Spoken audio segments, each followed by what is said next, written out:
Fresh Morning. La Fresh Morning. No est avec nous ce matin. No, bonjour. Bonjour à toi. Bonjour. Comment tu vas? Par la grâce de Dieu, ça va très bien. D'accord, alors on parle du casque. C'est quoi ça, le casque? Le CASG, par définition de l'acronyme, c'est le collectif des acteurs et des arts du spectacle au Gabon. En fait, c'est une association qui fédère en son sein des stylistes, des slammeurs, des rappeurs, tout ce qui fait un peu bouger l'art au Gabon. Voilà. Pourquoi la mise en place de ce nouvel organe, alors quand on essaie un peu de regarder ceux qui sont à l'intérieur, ce sont ceux qui ont été hier au CRAG et qu'on sort. Pourquoi? En fait, vous savez que les artistes sont un peu des fous, sont un peu des personnes qui sont difficiles à cerner, à fédérer. Oui, aux yeux de certaines personnes, c'est difficile à comprendre un artiste. Donc, par la société, on est un peu perçu comme des fous. Et donc, c'est des personnes autres que des artistes qui ont pensé à ce que les artistes doivent se fédérer. Donc, ils nous ont donné l'idée de se fédérer. Mais il y avait déjà le CRAG avant. Ouais. Qui était pratiquement qui avait la même vision, le même objectif. Je crois que c'était chapeauté par Delia Bellouni. Qu'est-ce qui a changé pour que ça parte du CRAG pour être maintenant le CAG? Bon, personnellement, moi, je n'étais pas à l'époque du CRAG. Donc, je ne pourrais pas vous édifier sur ce qui est véritablement le CRAG, sur ce qui est devenu le CRAG ou ce qui se faisait à cette époque-là. Par contre, je sais qu'il y a des personnes qui se sont réunies. Donc Delia que vous avez cité, Malone, Yule, Arnold Jude, Melchi Obian, etc. Et donc ils ont pensé que les artistes devaient se fédérer en période de crise sanitaire. Donc il y avait la situation, ou plutôt il y a toujours la situation Covid. Et nous avons pensé, lors de nos premières réunions, qu'il fallait justement porter la voix du côté de notre ministère de tutelle pour essayer de solliciter un fonds d'aide pour les artistes gabonais qui n'ont pas été soutenus pendant cette période. Juste pour la période de Covid? Oui, à la base, l'idée quand elle a été émise, c'était ça. Puis lorsque les artistes se sont retrouvés, on s'est rendu compte qu'au-delà simplement d'un potentiel fonds Covid, il y avait d'autres problématiques concernant la situation et la condition de vie de l'artiste. Donc gabonais. vous êtes en train de donner raison à ceux qui pensent que les artistes ne se sont réunis que pour aller quémander de l'argent. Non, je suis en train de dire qu'il y a une raison première. Puis après, lorsque les artistes se sont réunis, ils ont discuté entre eux et ils se sont rendus compte qu'il y avait plusieurs problèmes qui minaient le secteur de l'art au Gabon. Et donc, on s'est assis, on a discuté, on a mis sur table les différentes problématiques que l'on connaissait, que l'on subissait. Et ensemble, on a décidé d'établir une charte sur laquelle on devait travailler. Et quels sont aujourd'hui les points qui sont au-delà de la période de coronavirus, qui seront désormais votre cheval de bataille? Justement, le point le plus éminent est celui de la loi portant sur le statut de l'artiste. Et donc, après avoir rencontré le ministre qui nous a fait savoir ce problème-là, nous avons décidé artistiquement de rentrer en studio et de donner une réponse qui pourrait édifier non seulement le peuple, mais qui pourrait aussi porter la voix de façon artistique. C'est la chanson qui passe en fond sonore. C'est la chanson qui passe en fond sonore.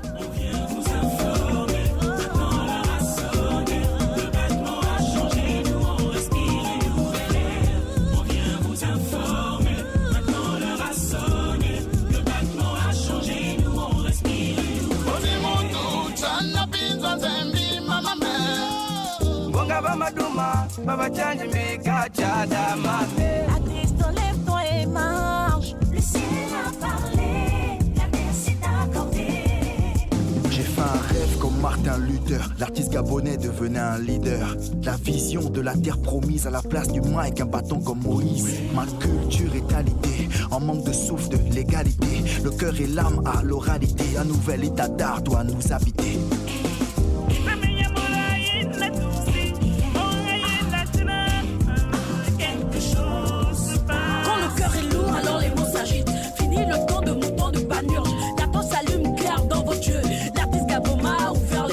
Marginalisé en temps de disette, vous avez cru qu'on crierait misère.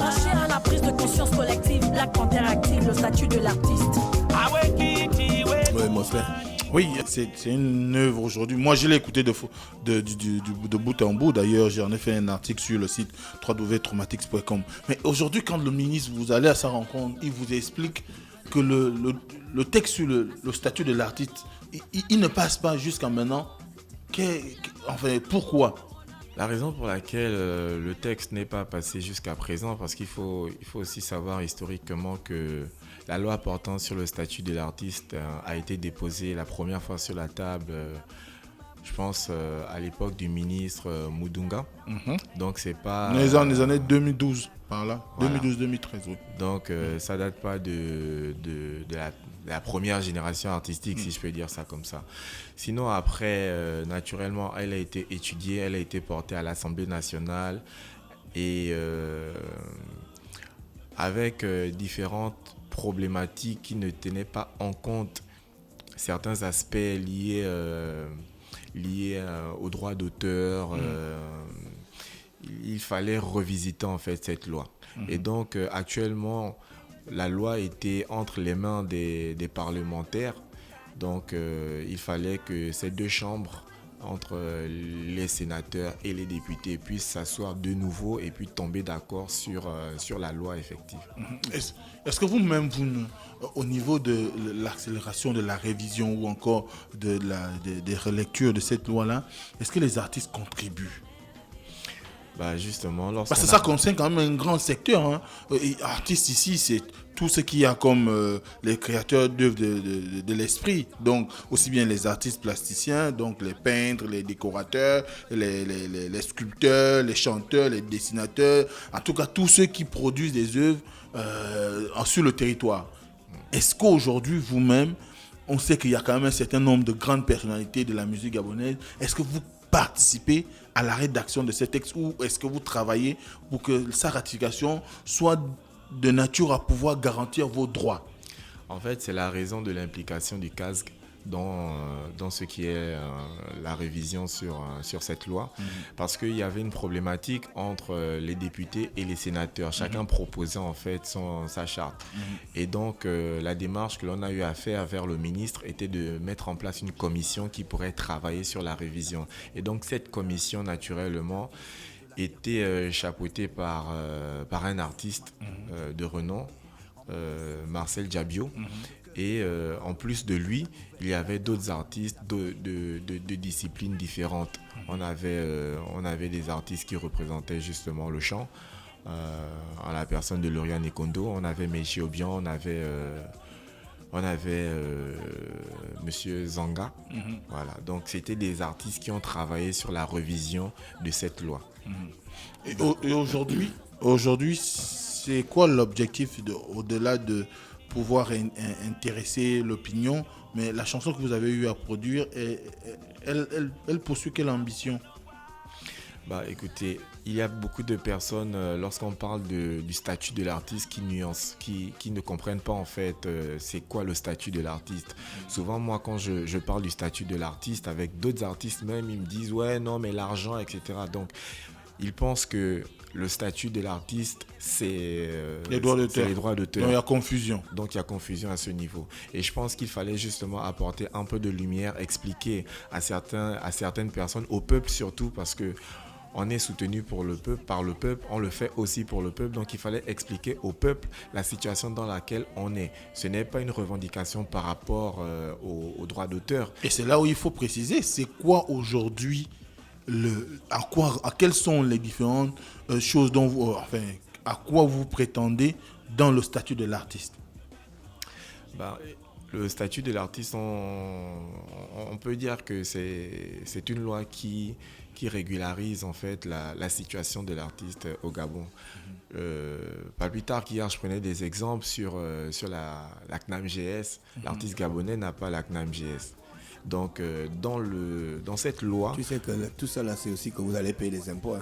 Naturellement. Naturellement, parce que dans cette loi, on reconnaît l'artiste en tant qu'entreprise individuelle. Donc, D'accord. Ok. Donc, aujourd'hui, c'est de faire en sorte que ça devienne un réel métier. Un réel métier. Où tu peux avoir la sécurité sociale, où tu peux avoir la retraite. Tu es imposable. Tu payes les impôts. Ok, d'accord. D'accord. La chanson est disponible sur les plateformes de téléchargement? Toutes les plateformes de téléchargement. D'accord, ok.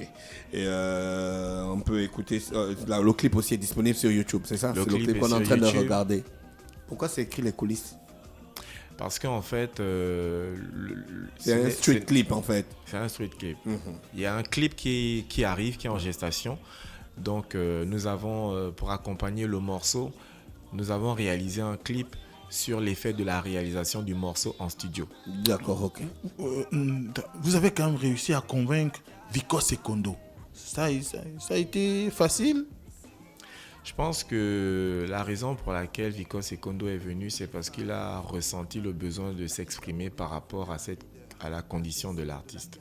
Je pense même que tous les artistes, parce qu'il y a quand même une vingtaine d'artistes à l'intérieur de ce morceau, ils ont tous ressenti le besoin non seulement de s'exprimer par rapport à la condition de l'artiste, mais surtout le fait que les artistes n'ont pas été soutenus pendant la période Covid, pendant la grosse période Covid. D'accord.